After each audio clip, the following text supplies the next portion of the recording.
Saudi আরবের রিয়াদে মুসা সাইনাইয়া এলাকায় একটি সোফা কারখানায় ভয়াবহ অগ্নিকাণ্ডে অন্তত ৭ প্রবাসী বাংলাদেশি নিহত হয়েছেন।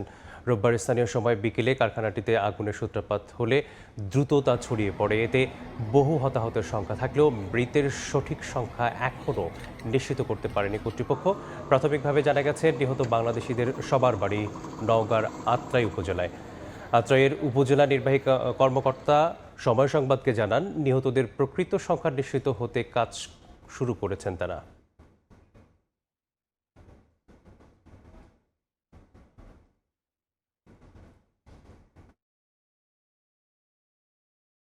সৌদি আরবের রিয়াদের আপনার মানফুয়া নামে একটা শহরে একটা সোফা কারখানায় আগুন লেগে আর কি। তথ্য আছে 17 জনের কাছাকাছি, কিন্তু আমি নাম পেয়েছি 9 জনের। সবার বাড়ি আছে। এই ঘটনার বিস্তারিত জানাতে সৌদি আরবের রিয়াদ থেকে যুক্ত হচ্ছেন আরিফুর রহমান। সরাসরি যাচ্ছি তার কাছে।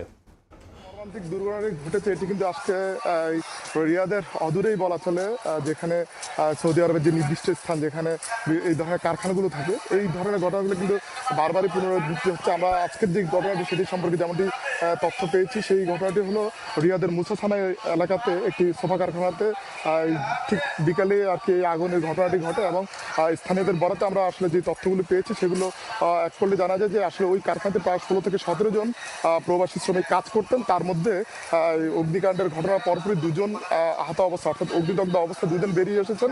আর বাকি যারা আছে তাদের অনেকেই বেরোতে পারেনি। তবে আমরা আসলে স্থানীয়দের বরাতে এবং পারিবারিক সূত্রে যেটি নিশ্চিত হয়েছে, প্রায় 7 জন প্রবাসী বাংলাদেশের এই ঘটনায় মর্মান্তিক মৃত্যু হয়েছে। আমরা আসলে এই ঘটনার পরপরই আসলে এখানে স্থানীয় যে প্রশাসন আছে তারা তাদের সহযোগিতা এবং সিভিল ডিফেন্স থেকে শুরু করে যেই অগ্নি নির্বাপক দল আছে সৌদি আরবের, তারা কিন্তু ঘটনাস্থলে পৌঁছে যায় এবং তারা কিন্তু চেষ্টা করছে। এখনও কিন্তু পুরোপুরি আগুন নিয়ন্ত্রণে আসেনি এমনটি আমরা জানতে পেরেছি। তবে এই ঘটনার পরপরই কিন্তু আসলে এক ধরনের শোকের ছায়া নেমে এসেছে প্রবাসীদের মাঝে, যে প্রায় 7 জন বাংলাদেশি যারা মারা গেছেন বলে তাদের স্থানীয় বা তাদের পারিবারিক সূত্রে যেমনটি আমরা নিশ্চিত হয়েছি।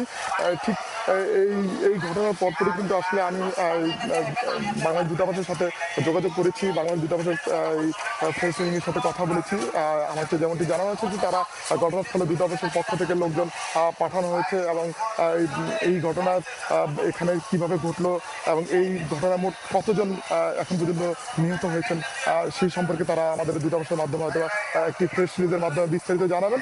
আমরা আসলে যে তথ্যগুলো জেনেছি সেগুলো প্রাথমিকভাবে বলা চলে যে 7 জন বাংলাদেশি যারা নিহত হয়েছেন বলে তাদের পারিবারিক সূত্র নিশ্চিত করেন। তারা মূলত সবাই নওগাঁ জেলার আত্রাই উপজেলার এবং তাদের নামগুলো মোটামুটি নিশ্চিত হওয়া গেছে তাদের পারিবারিক সূত্র অনুযায়ী। তবে সেক্ষেত্রে এই রিয়াদ দূতাবাস এখন পর্যন্ত আমাদেরকে এই বিষয়টি সুনিশ্চিত করেনি যে কতজন মূলত মারা গিয়েছে এই দুর্ঘটনা এবং তাদের দেহাবশেষ কতগুলো উদ্ধার হয়েছে এখনও সেটি কিন্তু জানা যায়নি।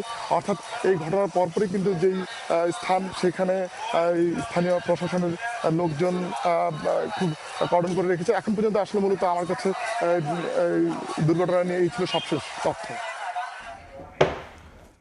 অগ্নিকাণ্ডের সর্বশেষ খবর জানছিলাম সৌদি আরবের রিয়াদ থেকে।